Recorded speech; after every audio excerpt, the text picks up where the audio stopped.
we're not gonna. You're not gonna do this now, are you? No. Go ahead. Okay. Well, should we do these next? Oh, okay. All right. Let's start with this. Where's our real light? Cool.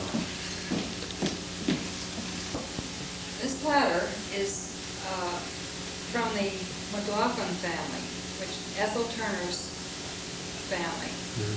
And it is English Staffordshire transfer print. It's earthenware, and it's a very popular collectible now, and it has been for the last 100 years, as a matter of fact. This piece probably dates from about 1818, Wow. 1820, even though it's not marked. I've found it in the books. And Mother Turner prized it very highly because it came down in her family. And the story that she told me about it was interesting. She thought that her family had served George Washington dinner from this Wow. platter. And of course he died in 1799, so I'm afraid she would be disappointed to learn that it wasn't made until about 1818. But no doubt, it has been used in her family all these years. And she had it hanging on the wall in their sunroom. So I feel very fortunate that we inherited it. At the time we did inherit it, I didn't know anything about English Staffordshire ware. And as I learned about it, I became more and more intrigued because in later years, in the 1820s and 30s, the English made a lot of American scenes, which the Americans bought by the thousands because they were so full of patriotism, and they wanted to have things that depicted their country. And some of the things that they did depict on the plates are really funny. Like, I'll show you over there. But they would do pictures, engravings of all of the buildings that they could, and some of which were insane asylums, hospitals, hotels, railroads, you name it. They had to have pictures of everything. Is this piece that got you started collecting? This is the one that got me started on the collecting. The rest of the pieces here are ones that I bought. This one. I guess I should get a close-up of this Yes, thing. you should. Yeah.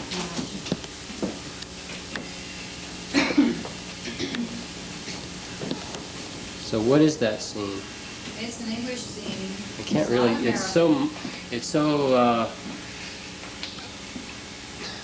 rippled that it's hard to get a. Is it? What is Shall it? It's called a well-intrigued platter because it has those indentations in it. But it's a scene that's called Netley Abbey. It's a Gothic ruin in England. And we're not sure who the maker is. There were several that did them.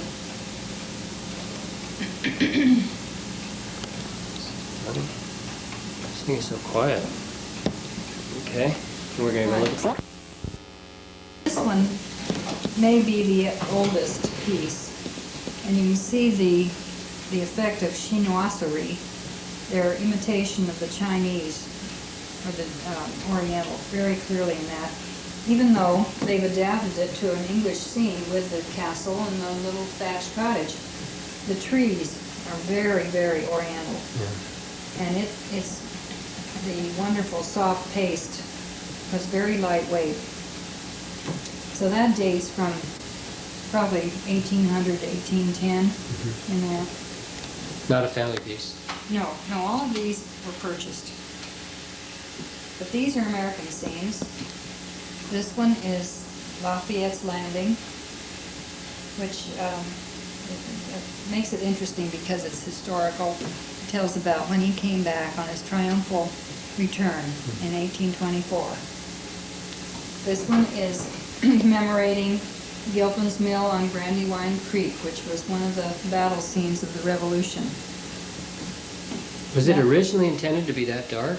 Yes, they used to make the plates very dark in that era. These are all from 1820s to 30s. This one is not marked, but I like it very much. It has the blue willow pattern. It's a little fruit bowl. Now, this one is a prize piece. It has two scenes on it, American scenes. This is the City Hall of New York on one side, and Boston State House is on the other. You know what? Oh, it's Yeah. glued down. What? It's glued down so you can't turn Yes, it around. it is, yeah. But this you'll see, is Boston State House. This is a different maker. This one is a Rogers piece. Rogers was the potter. This one is Boston State, it's New York City Hall by Ridgway. It's funny what they chose for subjects. We would never have city buildings on our pie. No, they were so proud. There's of LA everything. City Hall. Now this is an English platter, very, very popular. It was made by many makers, and it's called Wild Rose because of the border. But it is a typical little canal scene. And it shows the thatched roof cottage and the larger buildings in the background. I'm going to show you this close up. This is the matching gravy boat to the big platter over there that was in the Turner family. This one we did inherit, and it is not marked either. Well It has the used. same pattern on it. Wow. You said gravy boat. You mean that thing over there? This is the gravy I mean, or sauce boat. Goes with that. It goes big with platter. that big platter. Yes, the one from actually the McLaughlin family. This little piece is oriental, and it was from Grandma Clement. It was probably the late 1800s, and it's from the Chinese export type. It's pretty unique. Now these are not American scenes over here on this shelf, but they're very special in that this is made by Clues, and these were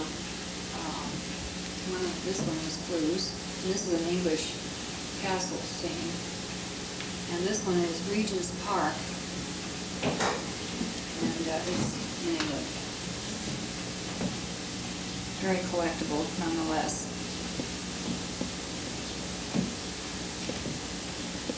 Down here, this one is an American scene.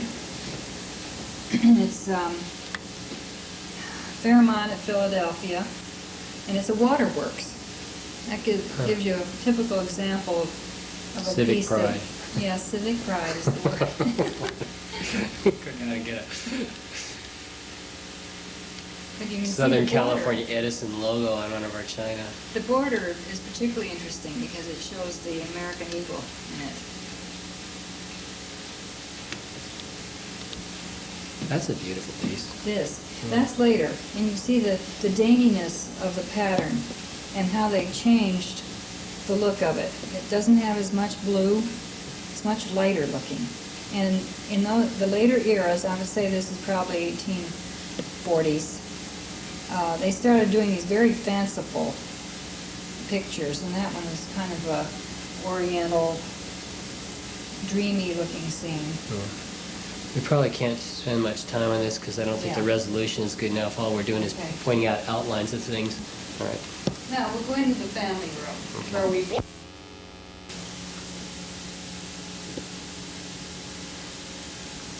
You go right ahead and talk. Let's see. You probably want to start here and close the door. Yeah.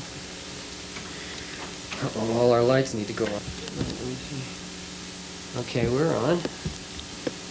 All right, these certificates belong to my father, Ray Clement, and the top right one is his graduation certificate from Pinkerton Academy in Derry, New Hampshire, where he went to school as a high school.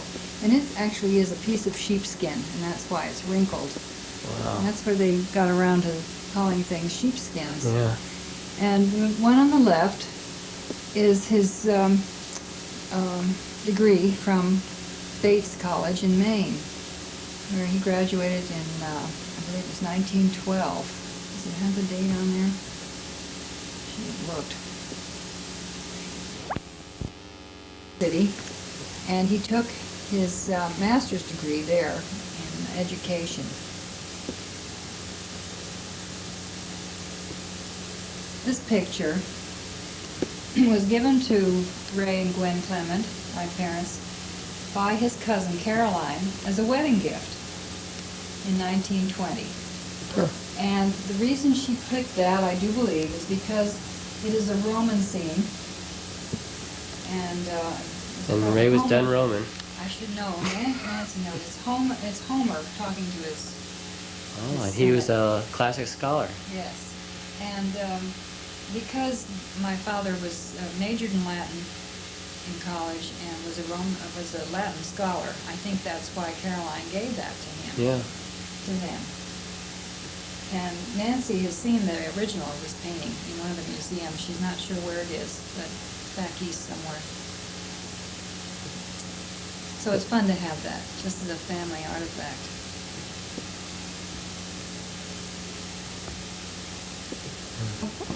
This is a steel engraving that was made in 1870s by Thomas Landseer, who's a very famous artist in England. And the original painting is in Alnwick Castle in England. And we didn't know that until we went to the Treasures of Britain show in Washington, D.C., where a lot of the British treasures and artwork were loaned for that exhibit. And lo and behold, Dad and I walked into this room, and here was this painting, great big one, huge painting. And of course it was in color, but this was a reproduction of that painting, and it's called Challenge. So someday we want to go to Alnwick Castle and see it in its real setting. This was in the Turner family. So we're very happy to have that. That thing above you, does that have some history? Yes, that is from my family, the Clements. And it is a saw that was in my grandfather's barn. And when they distributed the things from the Clement family, my grandfather was a farmer, my father acquired that. This shows that it was from the farm family, which Walter Smith Clement was. He was a farmer. Get right up to it. And of course, they had to saw their own wood in those days by hand. Again, this is a set of Staffordshire ware made in about 1865, and it is called the Rhine Pattern by Brown, Westhead, and Moore. And it was in the Turner family. We think it belonged to O.M. Turner and Sarah Ellen. Wow. And we have the entire set, and you see, except for one platter. The largest platter belongs to Lorraine, or she has it. These sets came with everything in it, all the different size platters, all the soup bowls. These are soup bowls down here. As you can see the tureen. And each piece had a different pattern on it, different picture. All the dinner plates had this picture, of course, and then the soup bowls had a different, well, actually the soup bowls have the same picture as the plates, but the platters had different pictures. I'm afraid we're not going to get much resolution on the pictures. You know, okay. But it's particularly special because it is brown, and they started doing that back in the later 1800s. They started making the Staffordshire of different colors. They used brown or mulberry or green. And this apparently was particularly popular in Wisconsin, around Milwaukee area, because there were a lot of Germans there. And so I actually found a couple of pieces in an antique shop in Milwaukee one time when we went back there. Even though it's English made, it has the German pattern, the Rhine pattern. What kind of economic strata would buy something like that? Middle class, because it's not China, it's earthenware. China was, and hand-painted China was considered much nicer, much more special. Limoges China, you've heard of the Limoges China. with the little Yeah, patterns. some French- That was, yeah, very delicate little patterns. Those things were the ones that were so popular in that period for special things. Anything up there on the top, any of those things? No, those are, no, they're just, well, the little claw came from Owl Pen, but that's anything on its side too. Maybe he can do that. Because of brass ship's lantern. And it hung in my home, where I grew up in Cranford, New Jersey, in the vestibule. I'll turn it around a little bit so you can see the top. And at that time, it was painted black. And then, when our home was remodeled, my folks put it outside on the garage, and that's where it hung for many, many years. And when I inherited it, I decided I would repaint it, and I started removing some of the old paint, discovered it was brass. So we had the paint removed completely and had it polished. And so here it lies in great. Did they buy that house in Cranford used? No, it was brand new in 1926. So they bought that light new? Well, no, the lamp was old when it was put in the house. According to my mother, the builder had acquired a number of these old ship's lanterns, and he used them in the vestibules of his homes that he built. And he was the one that painted it black then? I don't know. Maybe they painted it black for protection on the ships. Oh. See, they may have. I should research that, but I haven't. And what era ship did it come off of? No, Steamships or no, sailing? I guess it was sailing ships. Wow. I've been told it's from the late 1800s, at least, maybe earlier. It has very, very thick glass in here. That glass is probably at least 3/4 of an inch thick. Why? It's clear. And Probably just because of the tough conditions out at sea, right? Yes. The lamp swinging up against the bulkhead and that kind of thing. Well, as a matter of fact, the brass, you can see where the copper is coming through. And I was told by the man who polished it that the reason that happened was from the salt air, that it causes that to happen in the brass. Some of that copper comes through. Okay, what else? And that's in the 1800s, probably early 1800s. Special. Guess that's, while I'm talking about that, maybe I should mention this. Okay, Huh? sure. All right. This copper pot is in the Turner family, and that was used on the farm to boil the pig remains up to get all the Suet. fat out of it. They used the fat. Yeah. They used that to make soap. So this was a soap-making kettle. This chair, this is a Windsor chair from the early 1800s.